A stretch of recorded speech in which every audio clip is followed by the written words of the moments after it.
C'était en février dernier, William et Kate étaient en pèlerinage à St Andrews, l'université écossaise où ils se sont rencontrés il y a 10 ans déjà.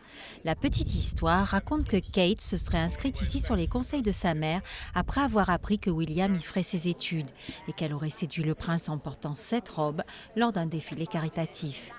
C'est bien la seule excentricité que les Britanniques pourraient lui reprocher, car la jeune femme de bientôt 30 ans s'est forgée au fil des ans une image de future princesse modèle, qui parle rarement, mais juste pour dire ce qu'il faut, comme en ce jour de fiançailles. C'est une perspective effrayante, évidemment, mais j'espère que je vais trouver mon rythme. William est un excellent professeur, donc je suis sûre qu'il pourra m'aider pendant toute cette période. J'ai vraiment hâte de passer tout ce temps avec William. Très doué pour les compliments. Un don pour les compliments qui n'est pas sa seule qualité aux yeux de la famille royale. La future princesse est issue de la classe moyenne. Avant de faire fortune dans les farces et attrapes, ses parents travaillaient pour British Airways et elle incarne à la perfection le rêve de la roturière qui a conquis le cœur du prince. En ces temps d'austérité, ses robes à 200 € qui sortent des grands magasins la rendent populaire et jusque dans le petit village où elle a grandi, on ne tarit pas d'éloges sur la simplicité réelle ou affichée de la future bru de la reine.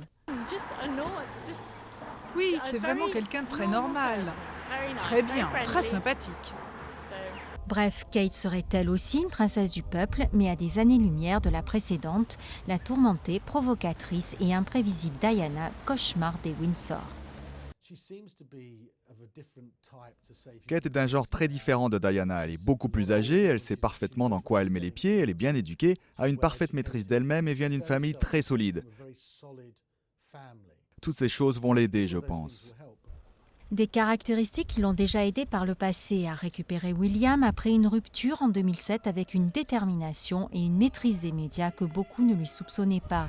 A abandonné aussi toute idée de carrière à sa sortie de l'université, son diplôme d'histoire de l'art en poche, pour ne se consacrer qu'à un but, celui qu'elle a atteint aujourd'hui.